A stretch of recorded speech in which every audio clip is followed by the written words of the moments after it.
have now transferred everything onto the big paper. So let's take a look. I've got my watercolor paper. I have my horizon line at the bottom, my tree going up the middle, all of my branches, and notice how they go all the way to the edge of the page, all the way around. And I have put lots of fruits and vegetables all inside my tree. And then I have my other fruits and my vegetables growing at the bottom here that are with their roots in the ground. So I have patterns on the soil area. I have patterns in my tree. I could put some more on the branches if I wanted to too as I start to ink. Now, when I'm looking at this, make sure you go in and erase what I call the bad lines. You don't want to see areas like this where the branches are cut off or there's lines going across.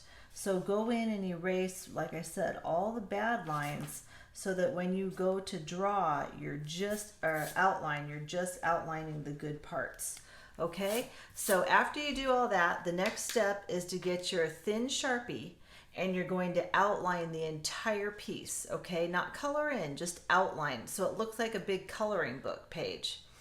After that, we're going to do the watercolor background first, okay?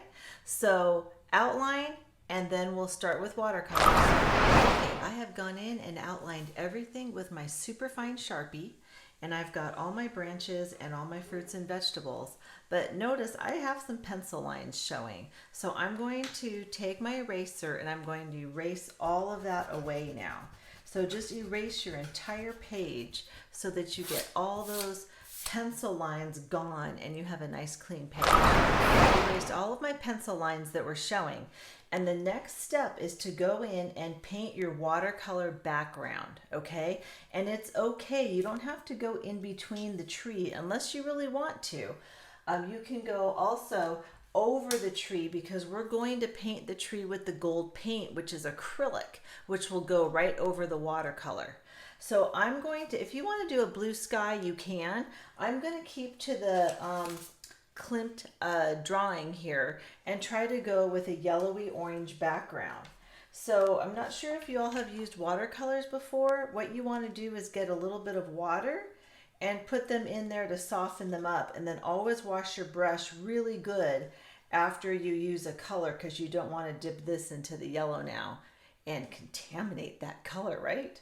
All right, so I'm going to wash my brush really good, and now I'm going to get some paint on there, a little bit wet, and I'm going to go ahead and just start painting my background, and notice how I'm just going right over my tree. All right, so I'm going right over the tree there, and that's okay. If I want to get a little bit of orange on my brush, I can, and then wet it again, and then I'm going to start to blend that a little bit. And I'm also going right over my vegetables that I drew because once my watercolor is dry, I'll be able to paint over that darker. I do need to wait for this to dry though first because if I start putting another color on top, it's just going to bleed out, okay? So go ahead and you're going to paint all of this background, and then when you get to the soil, you're going to go get the brown paint and you're going to start to do your brown soil, a lighter color there. And if you want to put a little bit of green after you wash your brush, right? Get a little bit of green in there so that you can combine those two colors. That's perfectly fine. And this is just our wash background that we're doing for the entire piece. So go ahead and get all of that painted, and then we'll move on to the next step. My watercolors are all dry now, and I can go in and start to use my gold paint. This is acrylic paint, so it's a lot different than the watercolor. I don't want to water this down at all to use it. The only time I'm going to use my water is just to clean my brush. So I'm making sure I have some napkins ready to do that. And then I'm just going to go ahead and kind of roll my brush into the gold paint. And then I'm just going to be painting the tree only in gold. All right, so I'm going to go over the entire tree, and this may take a few minutes. So remember, it's not a race. You want to get all that painted in and go around and get the whole tree done in gold.